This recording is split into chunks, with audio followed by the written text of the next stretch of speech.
All right, gang, welcome back to Geo2. This is the final lecture of the quarter. It covers lecture number 9 is the name of the PowerPoint slide that we're going through here. It's been a good quarter so far. We've covered a lot. We've kind of gone through the Earth's climate system piece by piece and talked about how everything works. We talked about the energy balance, how the incoming solar radiation is distributed on the Earth's surface, how that drives the ocean and atmospheric circulation, how plate tectonics plays a role in that, how biology kind of works, and how chemical weathering works really inevitably. We identified carbon as a really important element, really dictating the energy balance and how long energy stays in the surface system, and as a consequence, how large the reservoir is and how high global temperature is. And so we identified carbon dioxide as a key player in that greenhouse effect that creates that. And so we talked about how carbon cycled throughout the Earth's surface system. We talked about a lot of feedbacks that exist in that system, and we talked about the fluxes between different reservoirs. We talked about how changing one of those fluxes can drive change in the atmospheric reservoir and in the power of the greenhouse effect, the efficiency of it as a consequence. And so we've really explored how the Earth's climate system works sort of on an instantaneous basis, how that can be modulated through time by changing CO2 levels. And now this final lecture, we're going to go through the record as we know it and talk about how we understand that record, or how we build that record, and why the record looks like it does. And so this PowerPoint is titled Long and Short-Term Climate here.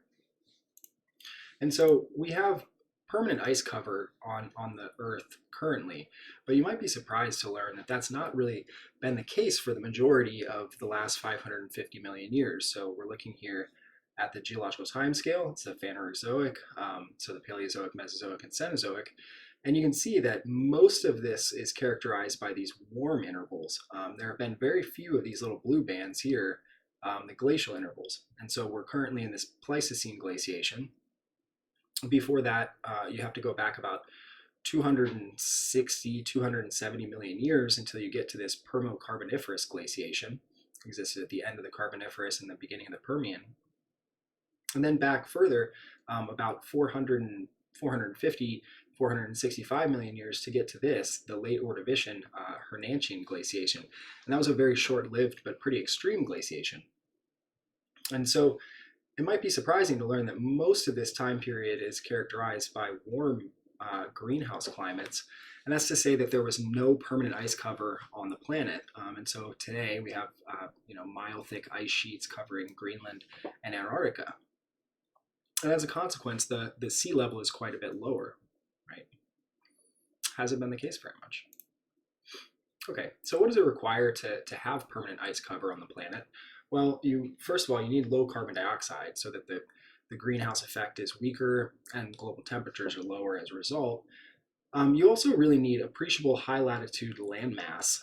If you don't have continents at high latitude like we have Antarctica today and Greenland, you won't get permanent ice cover because you need somewhere for that ice to accumulate, and it needs to be somewhere where it survives the summer. Really, the most important thing about building permanent ice cover, or a thick mass of ice, is getting it to survive the summer. So more has to fall in the winter than the summer, but than melts in the summer rather.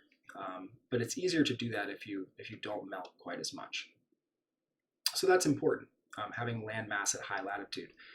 It's also important to have ocean circulation in a configuration that's conducive for glaciation. In global circulation models, certain continental configurations are more conducive to driving glaciation than others. I think it probably has to do with the efficiency with which they circulate heat and how much heat is getting transported to high latitude. And again, if we start building a glacier at high latitude, the albedo feedback is really powerful. And so once we start building that glacier, we start reflecting light back out into the solar system rather than absorbing it. And as a consequence, global temperature goes down and the glaciers grow. So that positive feedback helps, but you have to start the ball rolling there. And so ocean circulation plays a role in that. So looking at that same 550 or so million years, so here it goes back to 600 on this horizontal axis, looking at the Phanerozoic, carbon dioxide levels have been really high, and not surprisingly because we've been in mostly greenhouse conditions. And so starting at the beginning, at the Precambrian-Cambrian boundary, CO2 levels were rising, and they kind of peaked in this Cambrian Ordovician period, and then they started to decline. They declined all the way through the remainder of the Paleozoic until crashing in the Carboniferous and Permian when we have that long-lived glaciation. The first glaciation of the Phanerozoic is this Hernanchian or late Ordovician glaciation. And like I said, it was very short-lived, but it was pretty extreme. And although this shows very high CO2 levels, this vertical axis here, it says RCO2. That's times the pre-industrial level. So basically times the present value, or the present day value. So this is 20 times present atmospheric CO2. That's quite a lot, right? 8,000 ppm. It's a lot. But nonetheless, we somehow found ourselves in glaciation. And what I can tell you, I've studied this period actually, and what I can tell you is that higher resolution records, right here we're looking at a very coarse temporal resolution, higher resolution records, and this is also a very old plot to be honest, more recent and higher resolution records would show a dramatic decline in CO2 leading into this glaciation. CO2 levels were still pretty high, most people think, but nonetheless, we found ourselves in this situation, and CO2 levels seem to have crashed fairly rapidly. In any case, CO2 levels decline through the middle of the Paleozoic into the Carboniferous and Permian, where we have this large glaciation. They then climb again and kind of peak, and they've been declining for the past 200 or so million years until we find ourselves at 1 times present day levels today. We're actually a little bit higher because that's pre-industrial levels probably. Okay, so what was going on during that time period that may have been driving these large-scale changes? Well, we've had a supercontinent form and break up throughout that interval. And as you guys learned in the last series of lectures, supercontinent formation and breakup can influence the carbon cycle in really profound ways. When you form a supercontinent, you can uplift mountain ranges that exposes new rock to chemical weathering, so it draws down CO2 out of the atmosphere. It also releases nutrients into the water that get transported into shallow marine ecosystems through streams and rivers. And that drives productivity, which draws down CO2. You also conveniently, when you're uplifting mountains, you physically weather a lot of rock, and so that exposes new surface area to chemical weathering.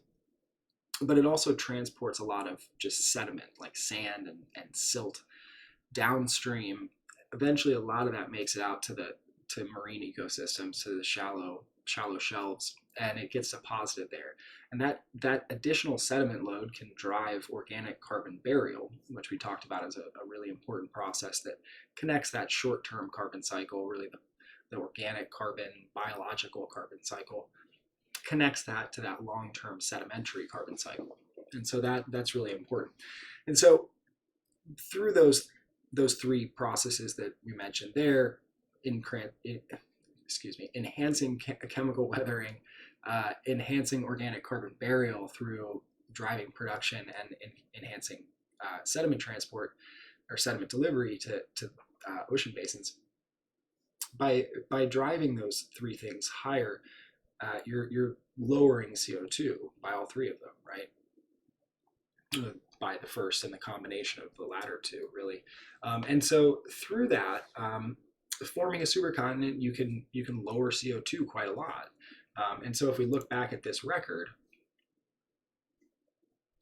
we learned that there was this supercontinent Rodinia that existed in the late Proterozoic.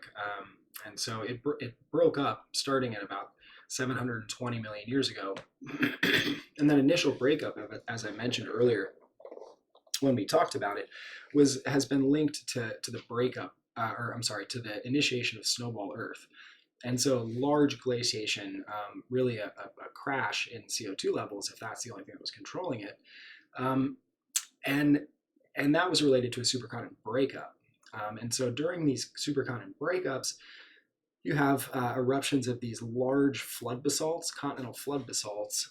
And while the initial volcanism can drive CO2 levels very high, the weathering of that basalt can lower CO2 quite a bit through chemical weathering. And basalt, it turns out, weathers fairly rapidly.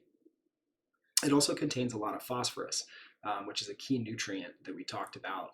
And so by delivering phosphorus to marine ecosystems and also by chemically weathering, drawing down CO2, you can draw down CO2 quite rapidly by erupting large-scale continental flood basalts, especially if you do that in the tropics. And that seems to be what happened during the breakup of Rodinia that drove this extreme glaciation. But nonetheless, CO2 after the deglaciation from snowball Earth rose continuously through the latest Proterozoic and into the Paleozoic. And so you have kind of the breakup of Rodinia throughout that interval. It sort of finished breaking up about here. And then you have the formation of Pangaea throughout this interval here. And so it's one plausible interpretation of this record is that the breakup of Rodinia led to increasing CO2 levels, the formation of Pangaea led to decreasing CO2 levels, and then the breakup of Pangaea increased CO2 again. Now you could ask a question, if that's the reason that the record looks the way it does, then why do we have this steady decreasing limb here? And that's a fair question. There hasn't been a supercontinent forming throughout this interval, certainly. Excuse me. We have had the uplift of the Himalayan mountains, and that was the result, obviously, of India colliding with Eurasia, and that's been going on for the last, I think about 60 million years, something like that. Not a tremendously long time. In any case, all right, moving forward. So that's one plausible explanation for this. Okay, so diving more into glaciation and modern climate, since we live in a glacial climate.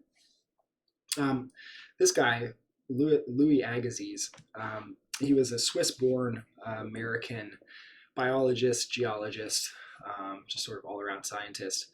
And like I said, he was born in Switzerland, and he had family ties there.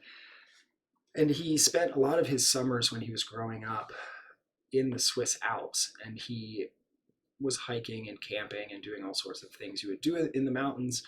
And he observed a lot of glacial features, just sediments that were being deposited at the terminal ends of glaciers.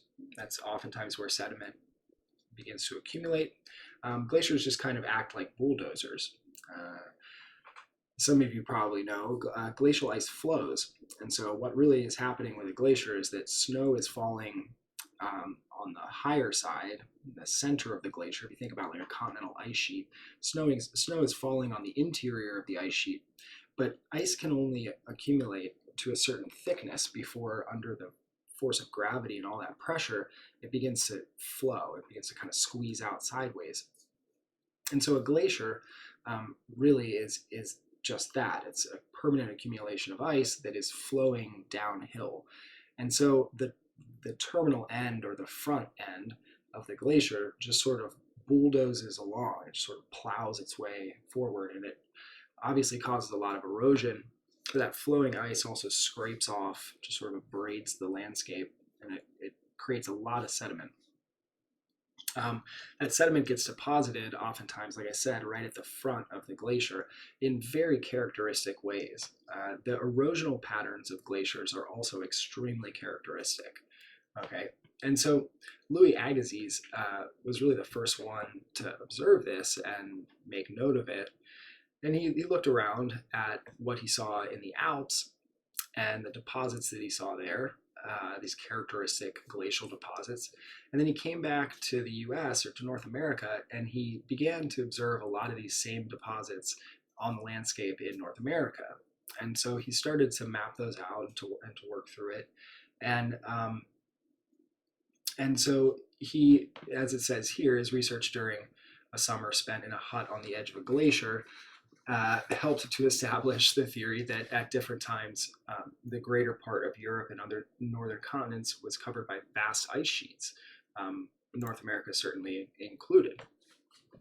And so not through Louis Agassiz's work, but through the work of his contemporaries, initially divided the North American glaciation into a fourfold division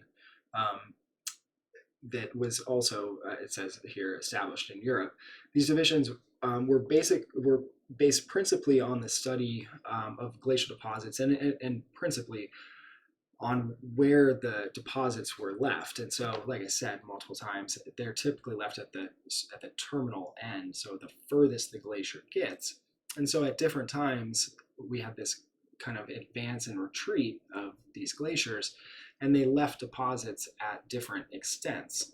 And so initially they were named for the states in which those deposits were most well represented. And so we have the Nebraskan, the Kansan, Illinoisan, and Wisconsin glaciations.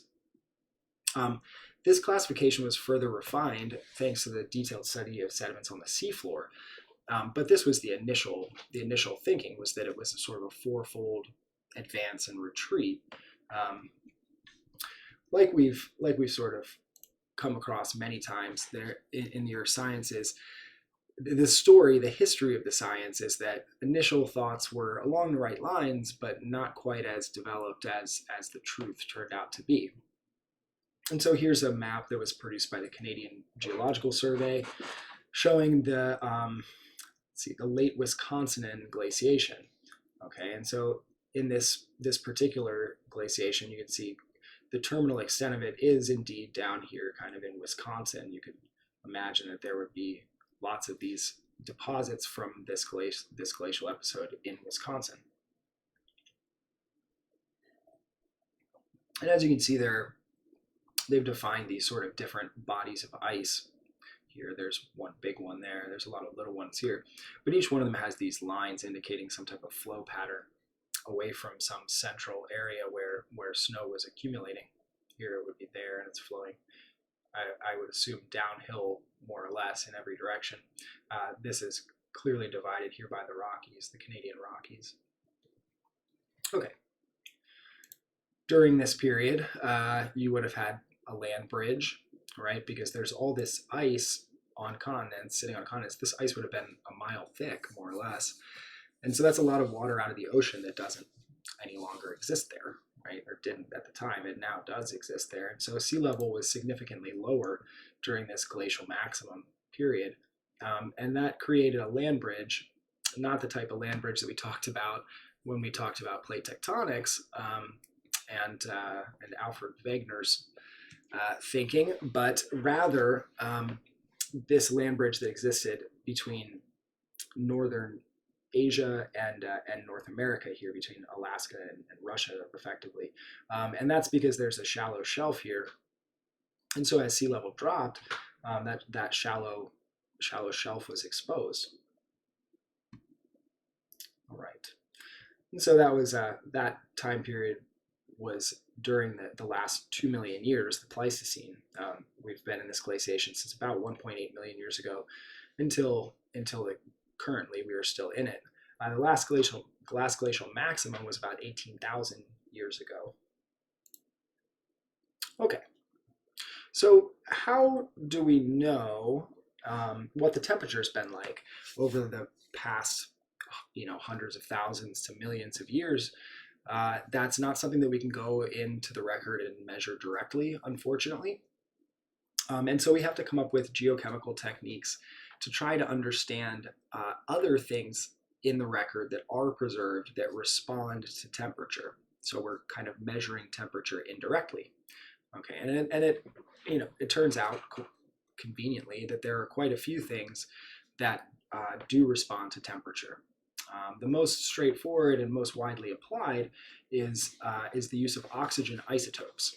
All right, and so we talked quite a bit about chemistry in the past couple lectures, and this is another chemistry concept, though it's not really chemical reactions, but it does involve a tiny bit of thinking about chemistry. An isotope is an atom of a given element that differs in mass. Okay, and so elements are defined by the number of protons in their nucleus. So an element is made up of a nucleus that has protons and neutrons, and then some electrons flying around the outside. And so an element is defined by the number of protons. If it has 8 protons, it's oxygen, always. It doesn't matter how many neutrons it has. If it has 8 protons, it's oxygen. So oxygen can have 8 neutrons, could have 9 neutrons, 10 neutrons. Those are all still oxygen. But one has a mass of 16 because it has 8 protons and 8 neutrons.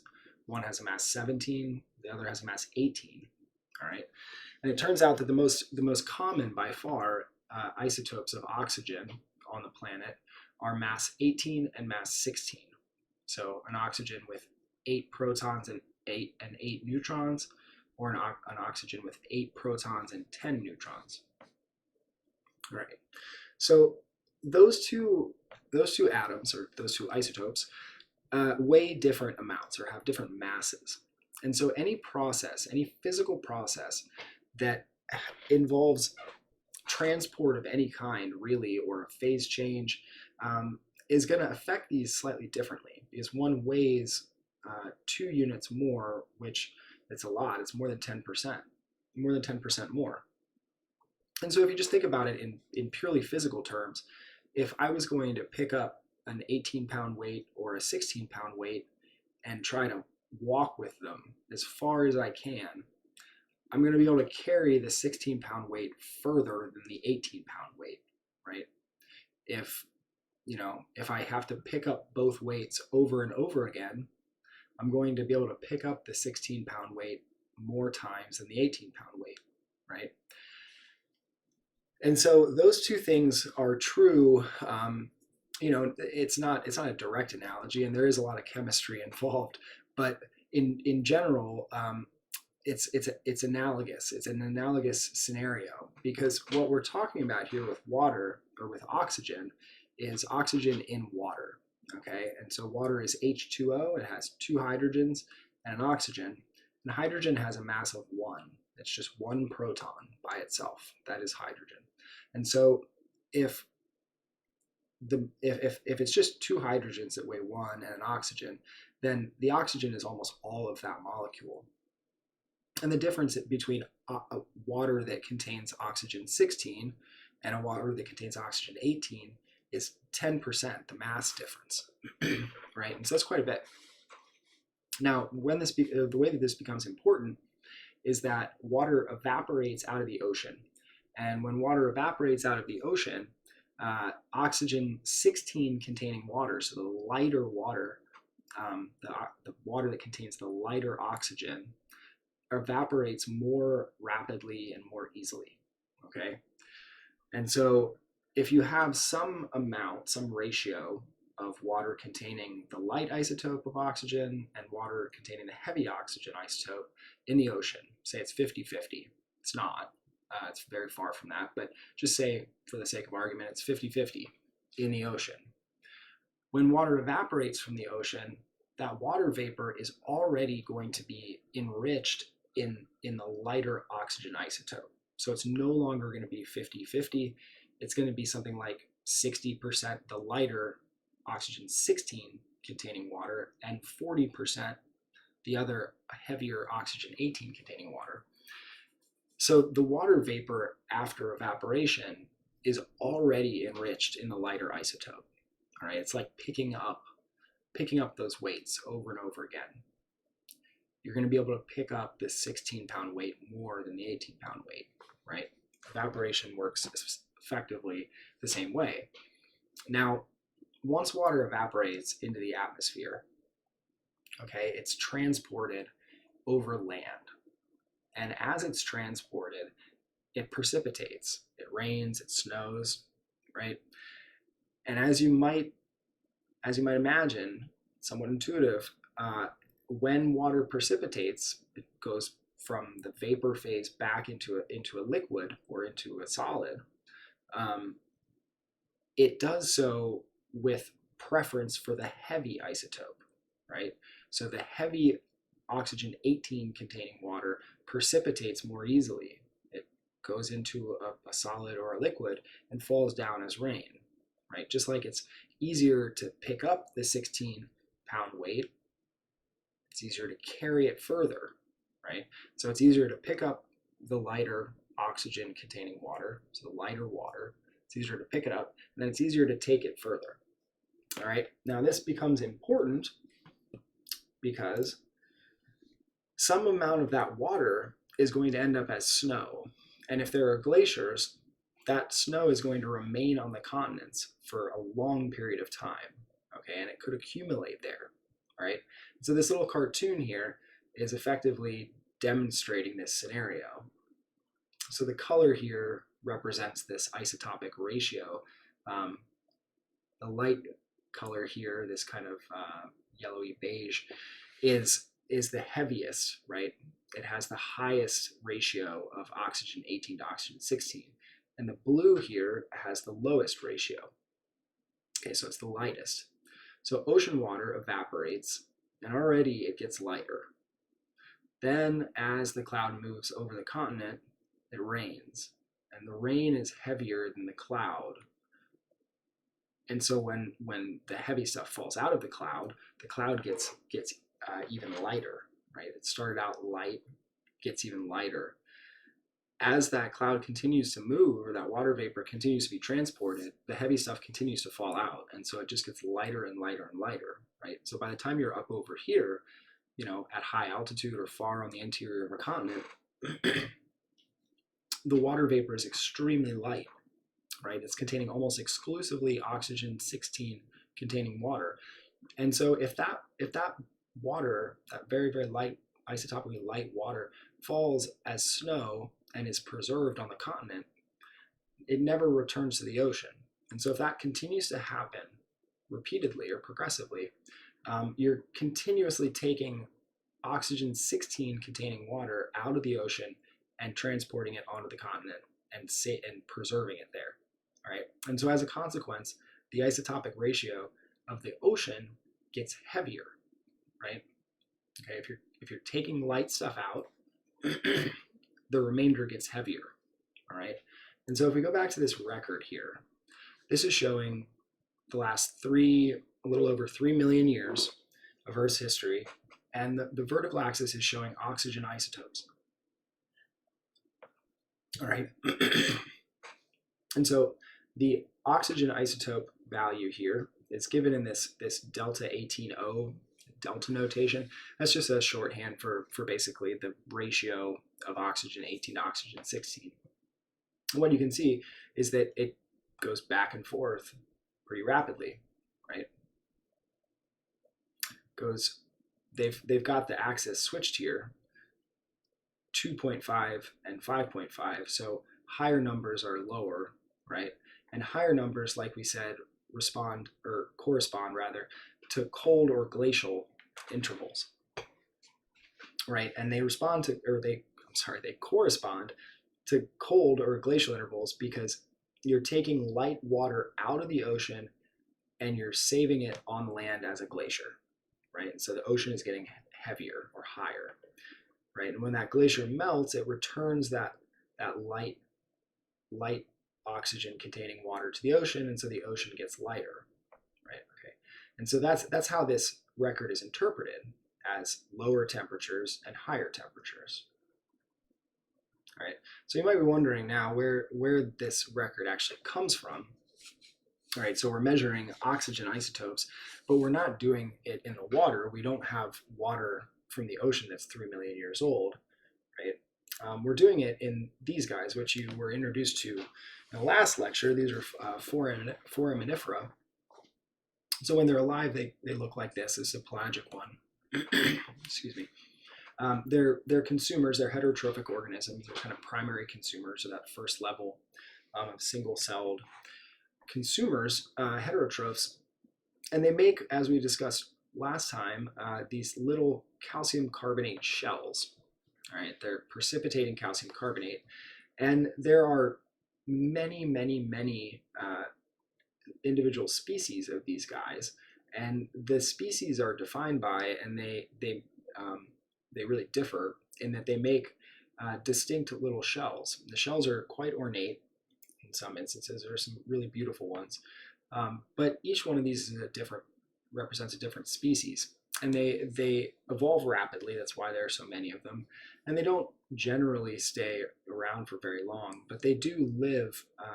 They're pelagic organisms, and they live all over the ocean. Even the benthic, there are benthic ones as well that live on the seafloor, but they live all over the place as well. And so they're ideal index fossils. If you remember all the way back to the first lecture, what an index fossil is, it's used to establish or break up the geological timescale into finer and finer pieces. And what we said about an index fossil, the best characteristics are that it's widely distributed, which foraminifera are, and that it evolves rapidly. It doesn't stick around for very long, and foraminifera certainly do that as well. And so because they make their shells out of calcium carbonate, it gives us a record of the oxygen isotopic composition of the ocean water, because the bicarbonate that these formed from was in this kind of exchange equilibrium with the water. Oxygen isotope, oxygen atoms are able to exchange, and the isotopic ratio equilibrates. And so by measuring these guys, we're able to measure the oxygen isotope ratio of seawater going back in time. And that is a proxy for global temperature, global surface temperatures. All right. And so workers have done that. They've gone to great lengths to do this at very, very high resolution. And they've done it at many, many locations all over the world. And so this is one record that was published by Jim Zakos and others, pretty famous people for doing this, that goes back the past 8 million years.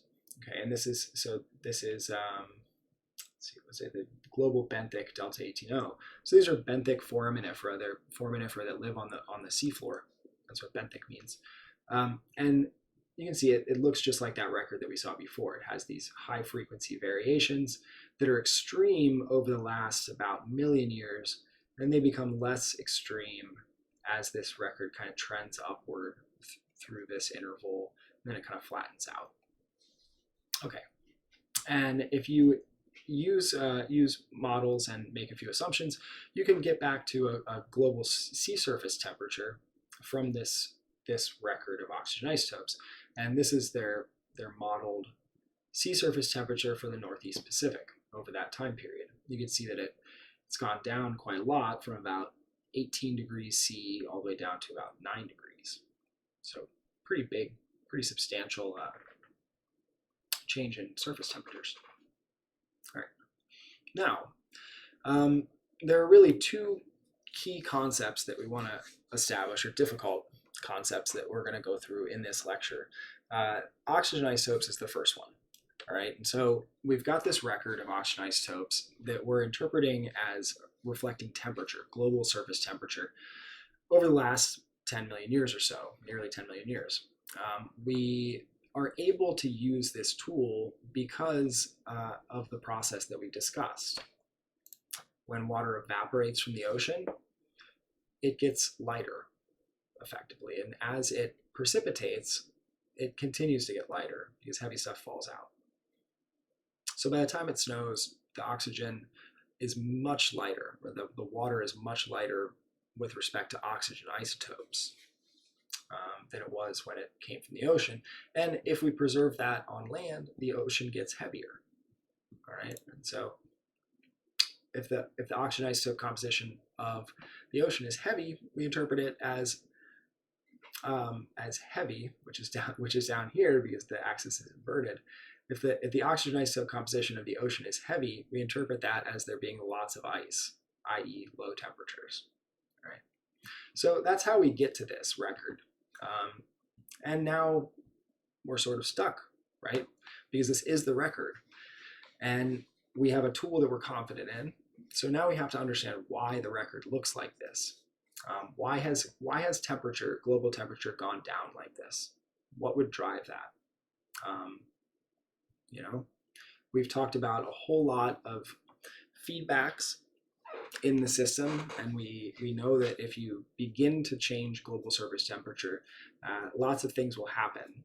Some feedbacks will force more change in temperature. Other feedbacks will work against it and try to bring you back to where you started. But there are many feedbacks.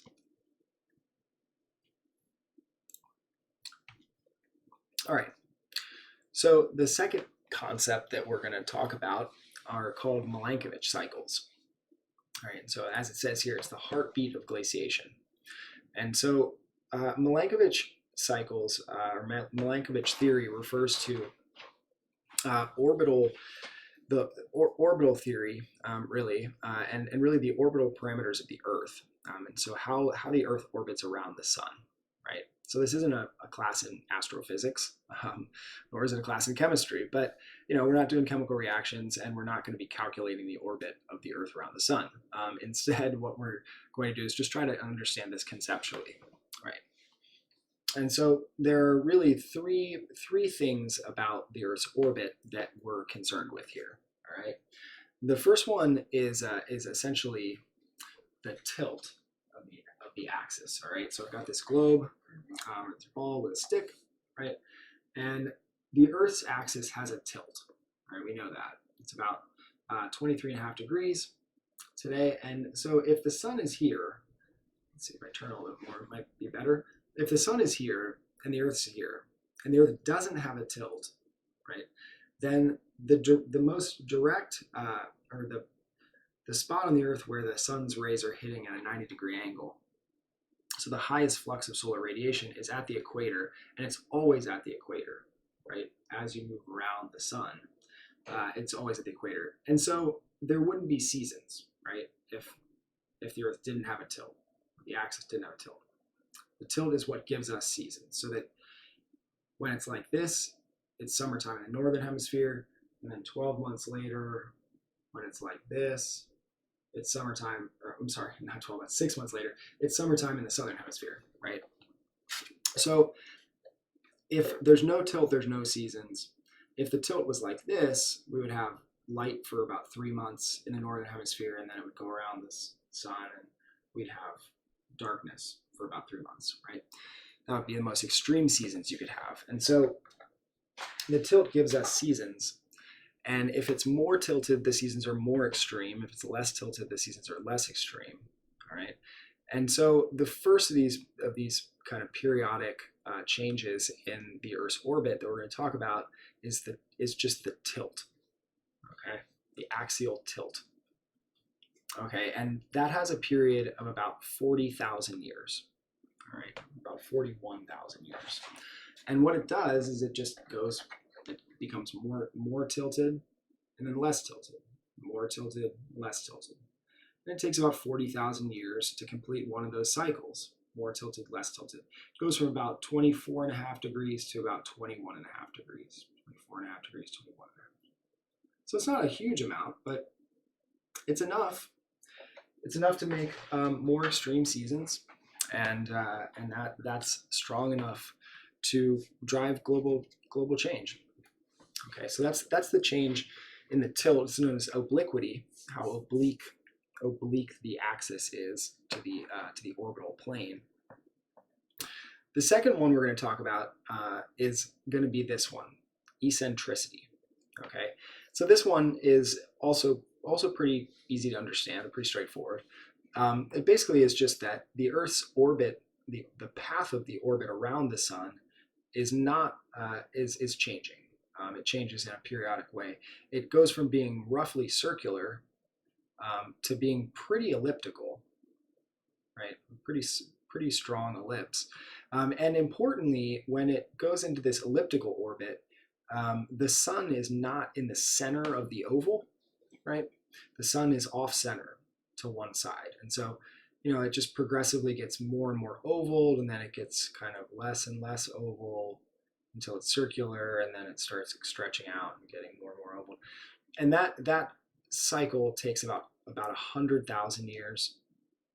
And there's a stronger cycle, or another cycle in that's about 400,000 years. So there are kind of two characteristic periods to this eccentricity change, but the strong one here is at about 100,000 years.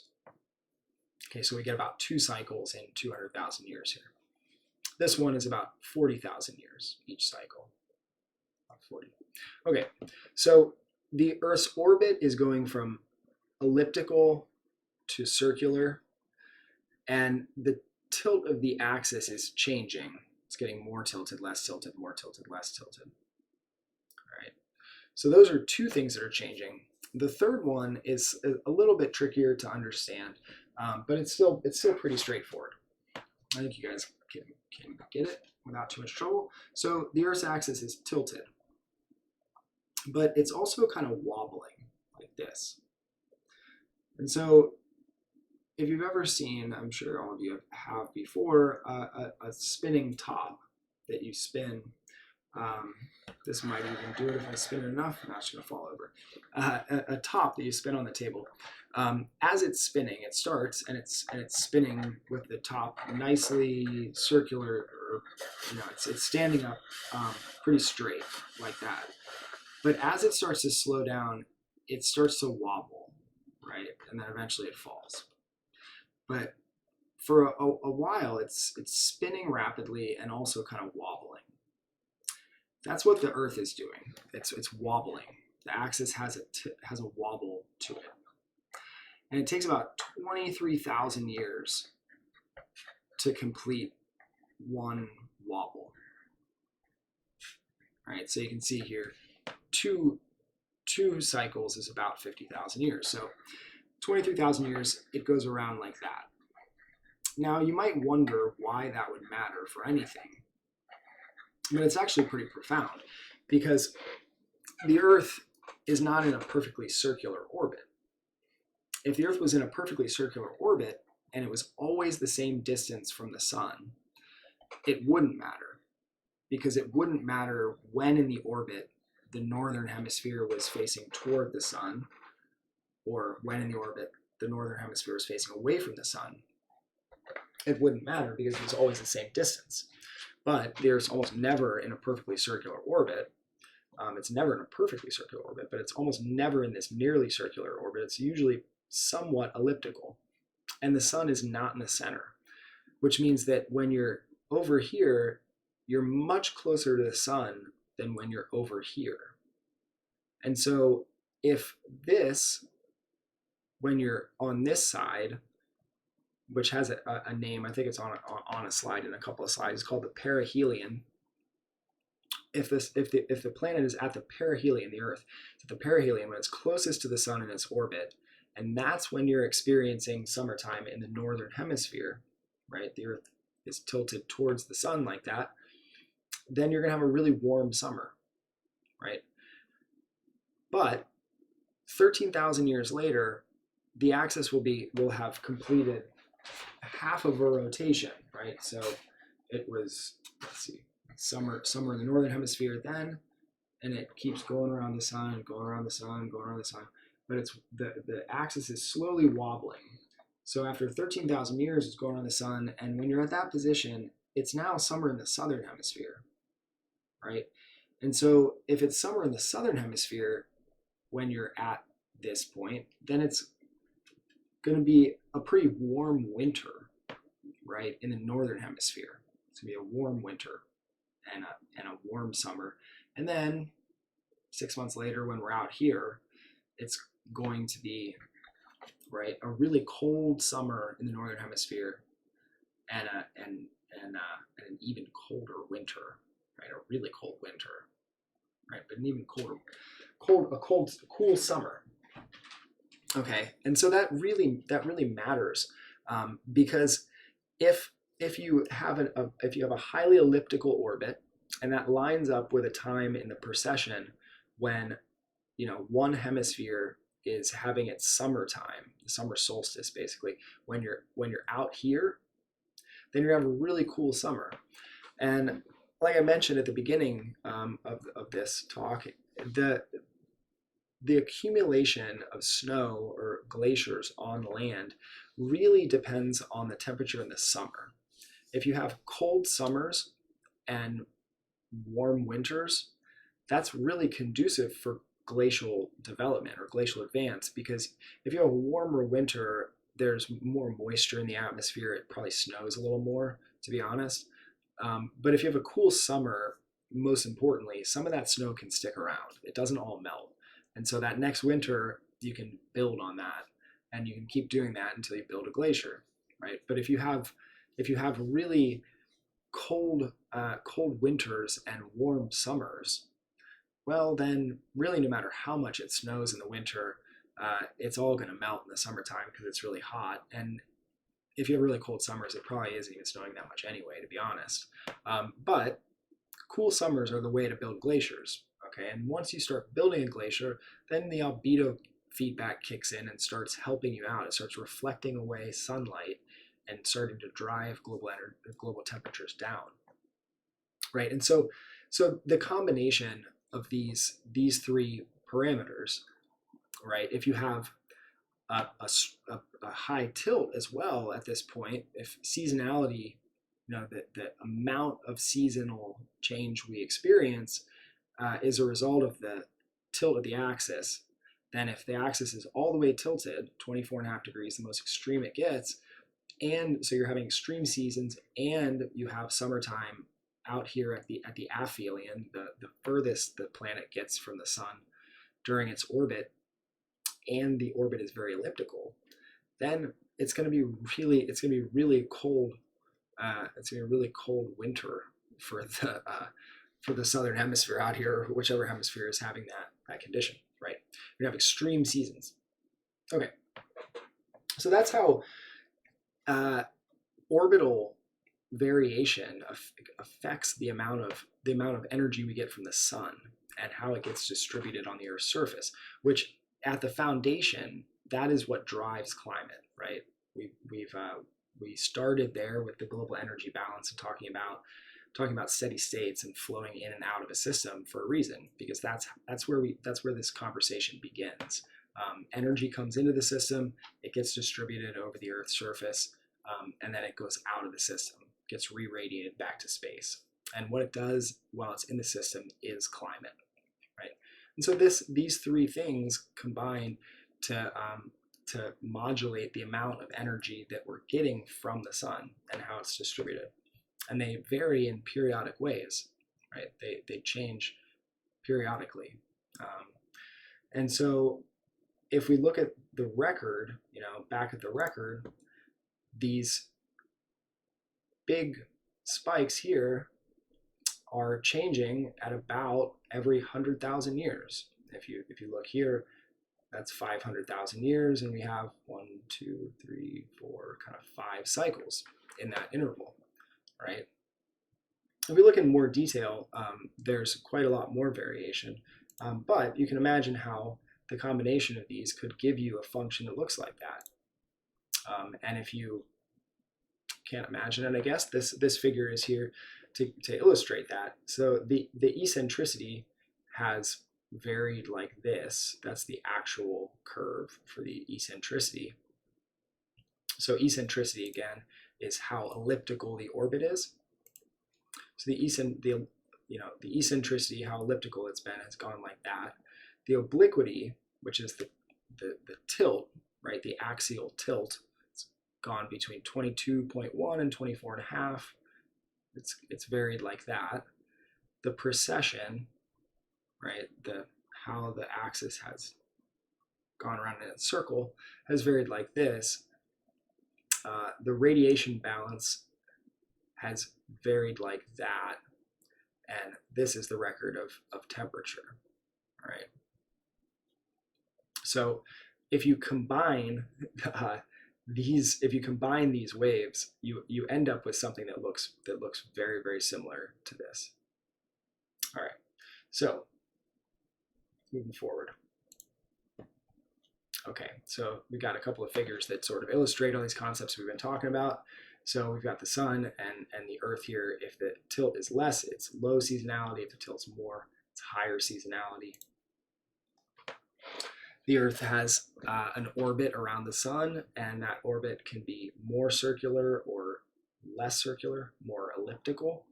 That's called eccentricity, how elliptical something is. So high eccentricity is highly elliptical. When this planet, or the Earth in this case, when the Earth is closest to the Sun during its orbit, it's called the perihelion. The aphelion is when the Earth is the furthest from the Sun. And when it's in this highly elliptical orbit, whether a given hemisphere has winter or summer during the perihelion or aphelion has a major impact on how much snow can accumulate.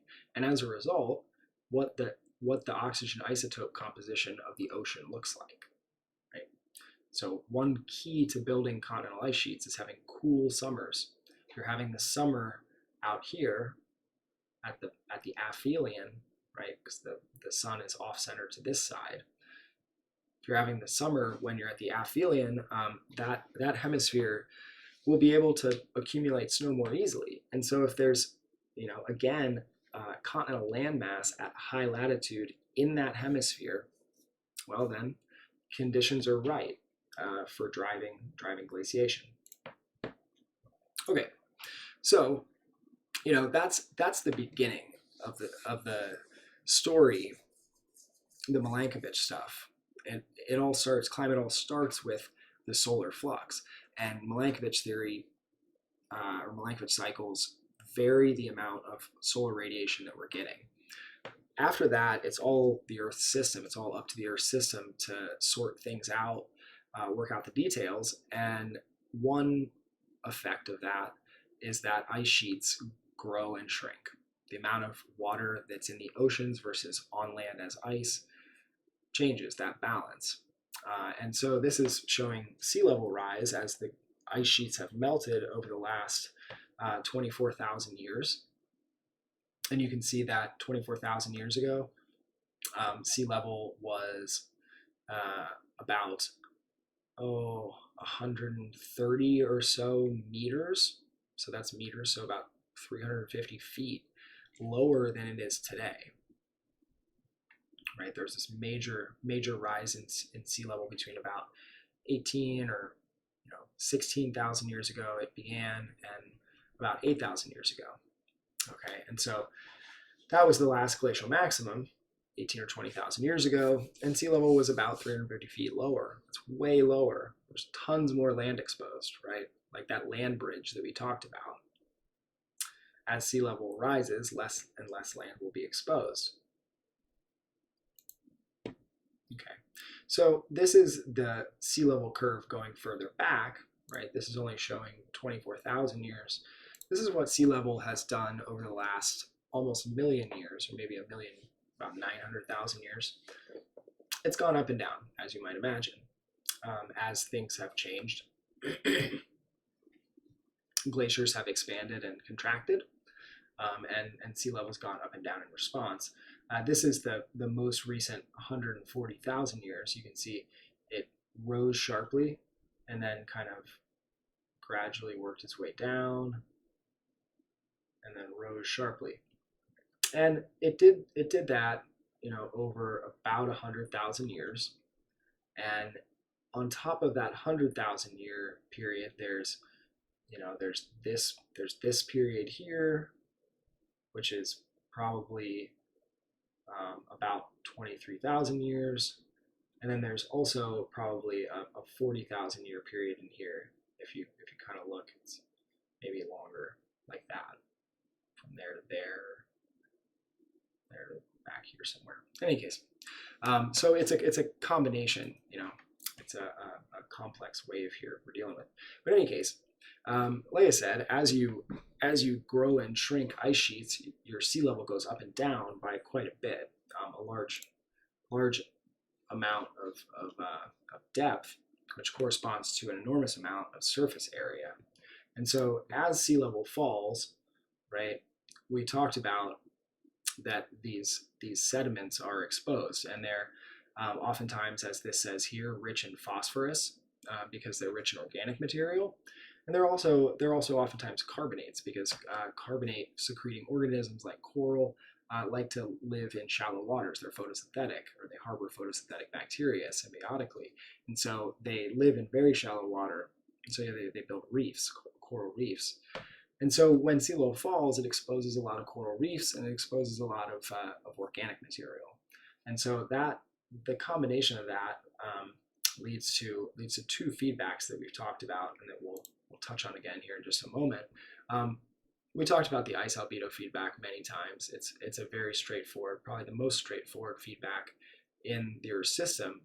Ice reflects light, and when there's more ice, more light gets reflected straight away. If it's reflected as visible light, that's great because it goes right back through the atmosphere. The atmosphere is transparent to visible light, more or less.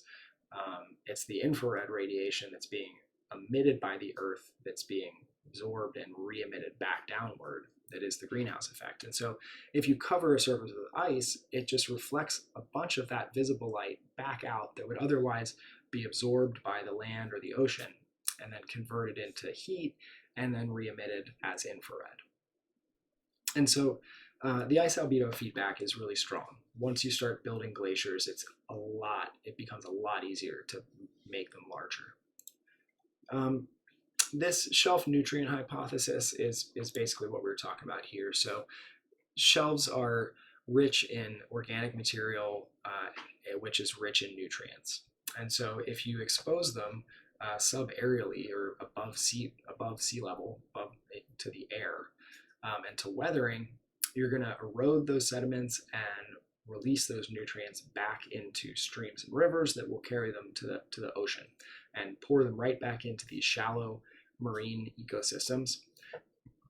And that'll stimulate primary productivity. It'll drive photosynthetic production, which will generate organic material. It'll take CO2 out of the environment, fix it in organic material, and create a bunch of biomass. That biomass might stick around, it might get buried, which would keep that CO2 out of the atmosphere for a long time period. Or it could just be respired and go right back into the environment. But you're building biomass, and so you're lowering CO2. And so this is a positive feedback, right? You start a glaciation by lowering temperature. Sea level falls, it exposes nutrient-rich sediments, and those nutrient-rich sediments erode and deliver nutrients to the ocean. As a result, photosynthesis produces biomass, so the biosphere grows, and it takes carbon out of the atmosphere, the ocean atmosphere system, and puts it in the biosphere. So that lowers atmospheric CO2, making it colder, making ice sheets grow, making sea level fall further, exposing more nutrient-rich sediments, further driving productivity, further lowering CO2, encouraging ice growth, sea level fall, nutrient release, on and on. It's a positive feedback. That's the shelf nutrient hypothesis. Iron fertilization is another feedback. Iron plays an important role in limiting productivity in certain parts of the ocean. They're called high nutrient, low chlorophyll regions. And they're, like the name suggests, they're high in nutrients, but low in production, low in photosynthetic production. And one reason that occurs is because of iron limitation. Iron is a micronutrient that we need lots of, and it's highly, highly insoluble in its oxidized form. And so because the environment is so well oxygenated today, there's not very much iron around. There's iron around on the continents, but it's rust. It's iron oxide, which is a solid mineral. It does not dissolve very, very easily in oxygenated water anyway, at neutral pH anyway. And so you have really, really low dissolved iron in the oceans today, and as a consequence, it can actually become bio-limiting. It can limit photosynthetic production. And so if we can come up with a mechanism to deliver iron to the oceans, that could stimulate productivity and draw down CO2.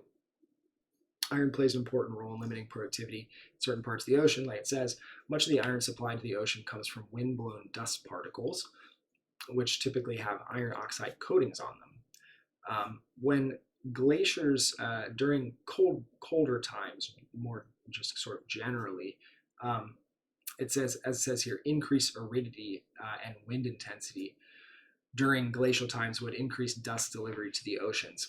Glaciers also erode a lot of land, and so you can see places I think in like Sweden or Norway where there are mountain glaciers, and these rivers are coming out from underneath them, and they're just red. They're like blood red, and that's just because of iron oxide, because they have so much iron oxide in them.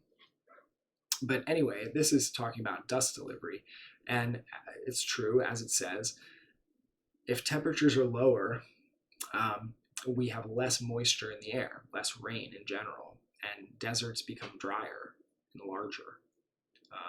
And as a result, there's more dust, and that dust delivers iron to the ocean, and that iron fertilizes the ocean effectively because iron limits productivity in certain places. And so that increase in productivity draws down CO2, makes it drier in the atmosphere, makes deserts get more arid, dustier, positive feedback. Okay. The coral reef hypothesis is another one. We should have maybe flipped these two around and talked about this immediately after the shelf nutrient hypothesis. It's very similar.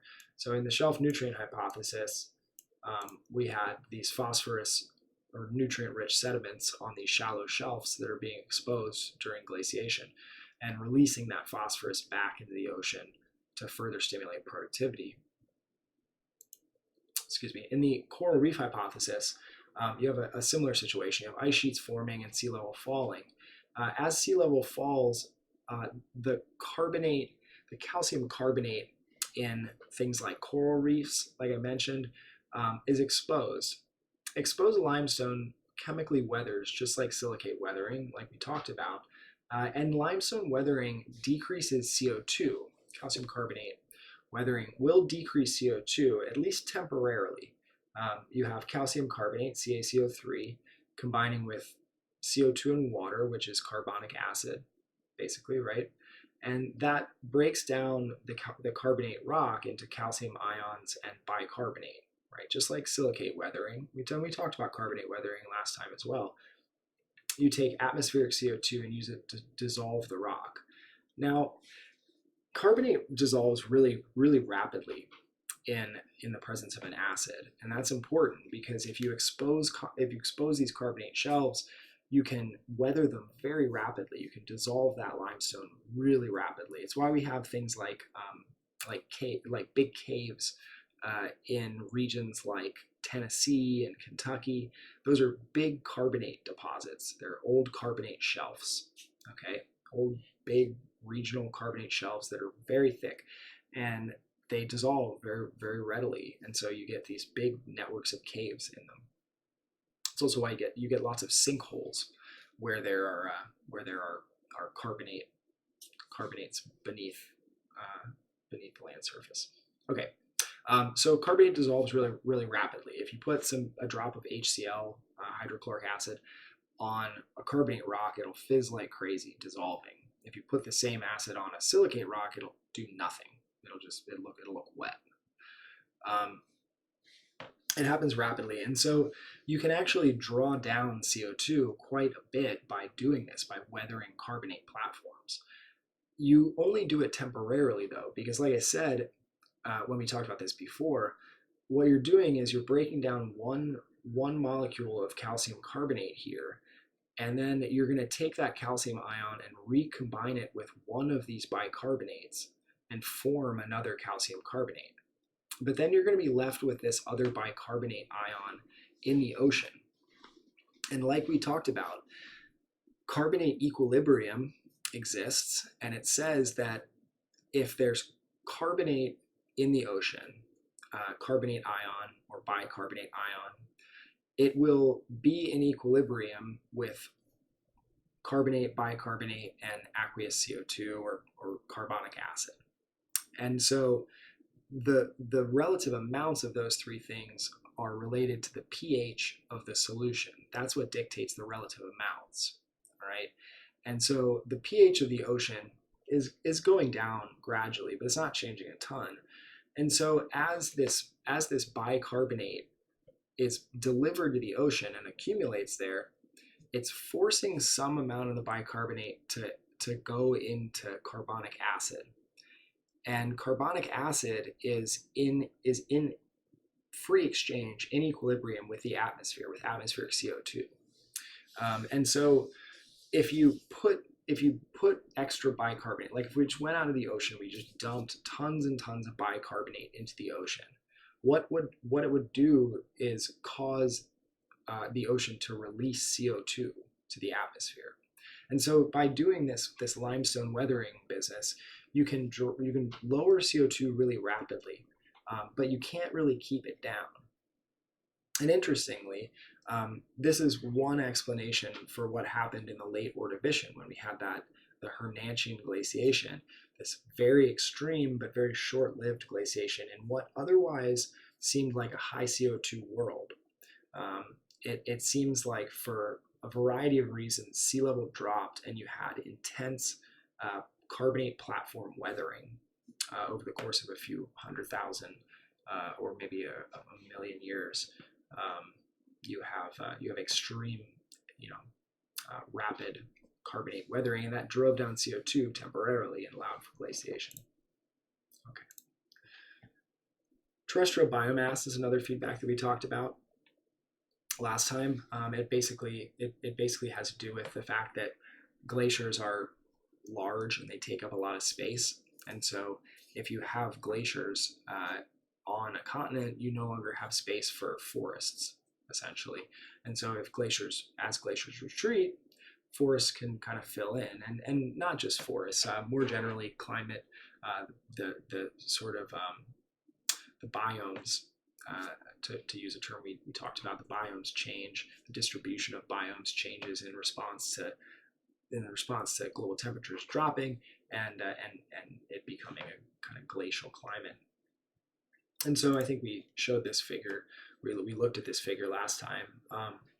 It's the continent of South America, and we're looking at 18,000 years ago. So as we know, that was the last glacial maximum, 18,000 years ago. So the most glaciated, the coldest temperatures we've had, and then present day potential vegetation cover. So I take that to mean what the vegetation cover would look like without human influence. As you can see, there's tons of forests, right? The Amazon exists there. It's a huge rainforest. Tons of forests down this coast, lots of forests down here in Patagonia. The rest is kind of savanna and grassland. When you have large glaciers in this glacial climate 18,000 years ago, this is what the distribution of biomes looked like. You had a very small Amazon, much, much smaller forest, and a lot of it was savanna and grassland. And so, these large, dense forests like rainforests hold a lot of carbon. There's a lot of carbon dioxide converted into biomass that it exists there. And so that all came out of the atmosphere. And so if you go from this state into this state, you take a lot of carbon dioxide out of the atmosphere in the process. Now, that's a negative feedback because this state exists when glaciers are small. So when temperatures are higher, this state exists. When temperatures are lower, this state exists. And so if glaciers are retreating, temperature is rising, CO2 levels are rising, we have vegetation coming in and filling in as the glacier retreats, essentially, and soaking up CO2. So it's lowering CO2, lowering temperature, slowing the retreat of the glacier. So it's a negative feedback. Okay, so there are lots and lots of feedbacks within the climate system that link temperature and CO2 effectively.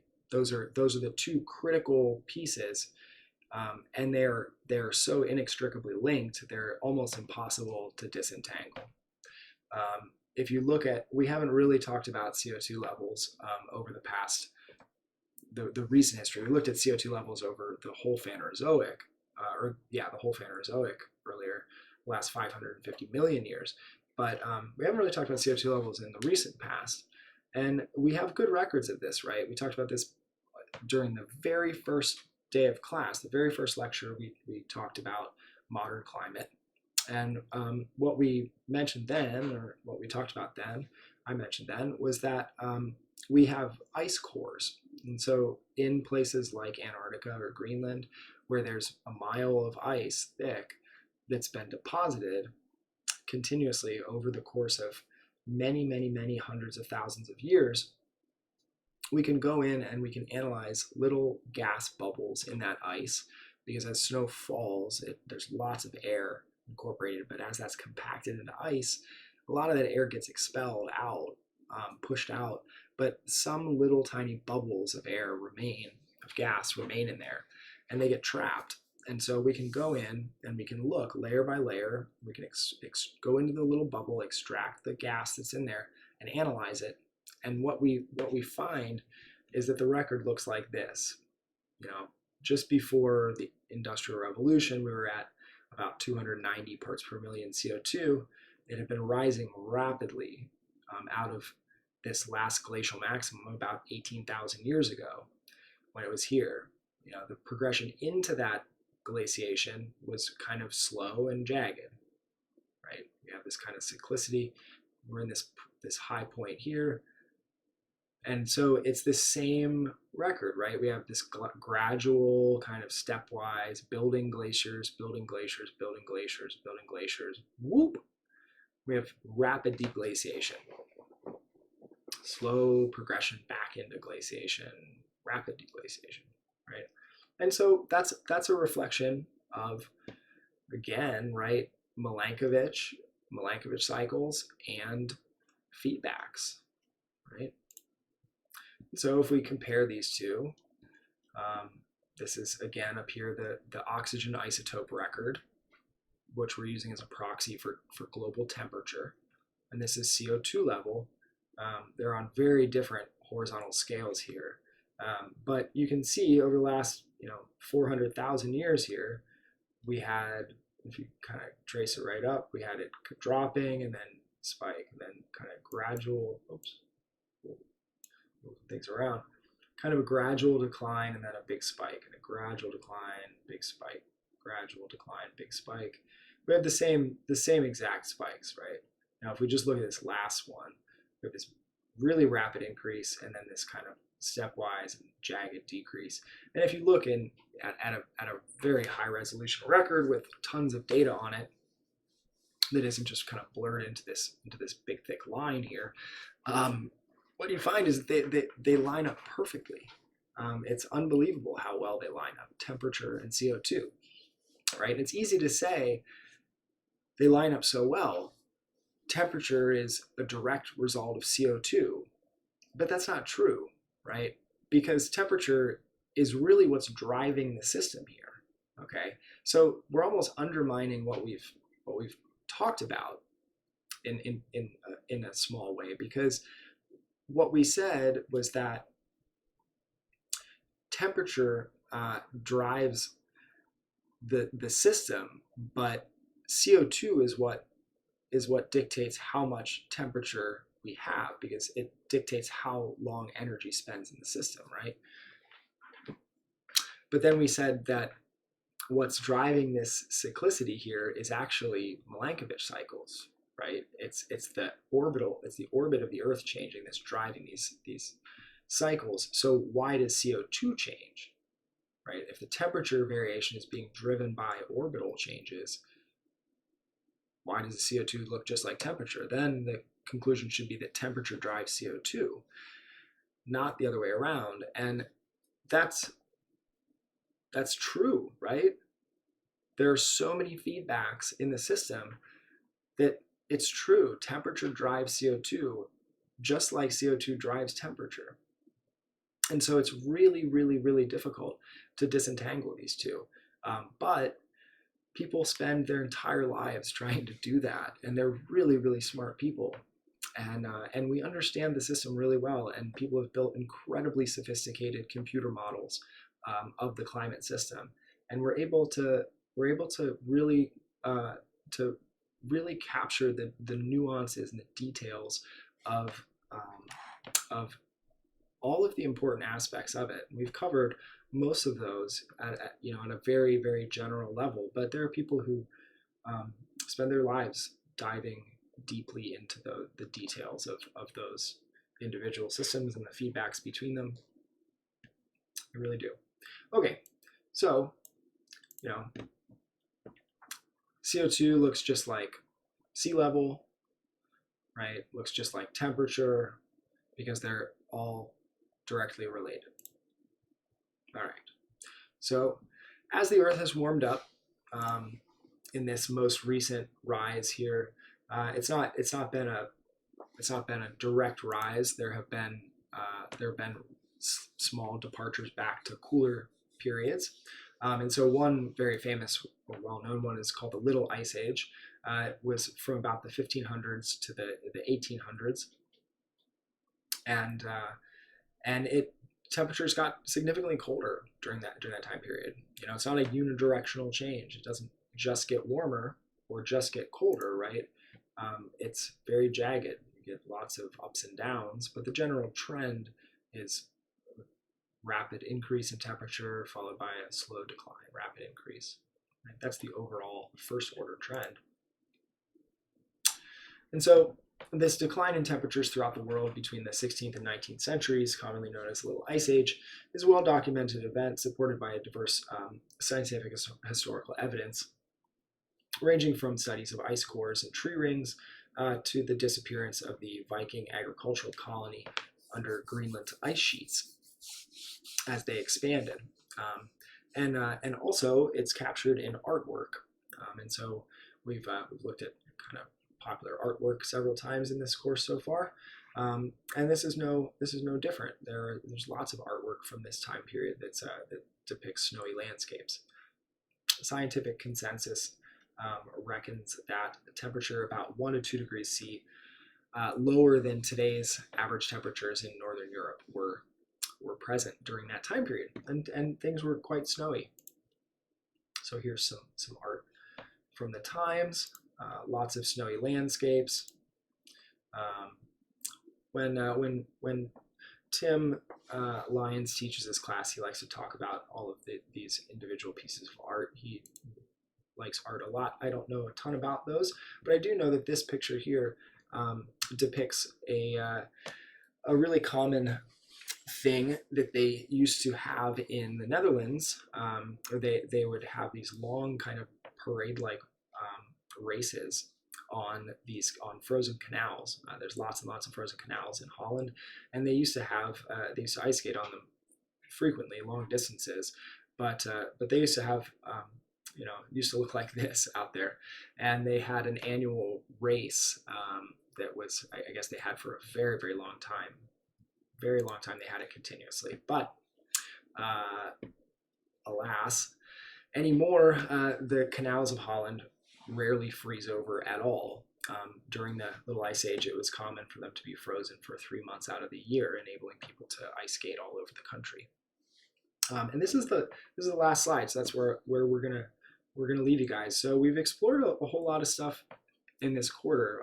We've, like I started this lecture with, we started off talking about the global energy balance. We went from there into how that energy drives ocean atmosphere circulation. Then we talked about how that affects the distribution of life effectively, and how it transports energy, and how that affects precipitation and the distribution of life. I mean, that inevitably is what it's all about. We also talked about how that precipitation interacts with rocks and it works to dissolve them, driving down CO2 in the process, or converting atmospheric CO2 into limestone or a mineral effectively at the end of the day. That transformation of atmospheric CO2 is related in many ways to plate tectonics, because you need mountain ranges in order to do that. And plate tectonics involves volcanism, which releases a lot of CO2 into the environment. And so in order to understand the carbon cycle, both the long-term and short-term carbon cycles, we need to understand sort of the Earth as a whole. And so we explored that a little bit. And so we've built up this understanding of how the climate works, why the greenhouse effect is there, what gases are important for it. Really, water and CO2 are the most important players, and water is really a direct function of temperature, and so CO2 is really the only independent one there. And so we discussed, the carbon cycle and how carbon is transferred between the atmosphere, the biosphere, and the sedimentary rock record. And now we've kind of rounded out our discussion by exploring how CO2 and temperature have changed over the last 10 million. We talked all the way about the whole Phanerozoic, so how it's changed over the last 542 million years, but also how it's changed more recently over the last 1.8 million years, the last 100,000 years, and these glacial interglacial cycles.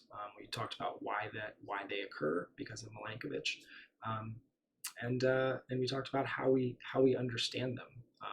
And I'll add there that oxygen isotopes are a really powerful tool, but they're far from the only one that we have. We have lots of sophisticated geochemical tools that we use to understand all kinds of things, all kinds of processes, and sort of system characteristics in Earth's history. And the record is really well fleshed out, and it's a very rich history. It's the most interesting story that's ever been told. So with that, I will leave it, and thank you guys very much for taking the course. I appreciate it.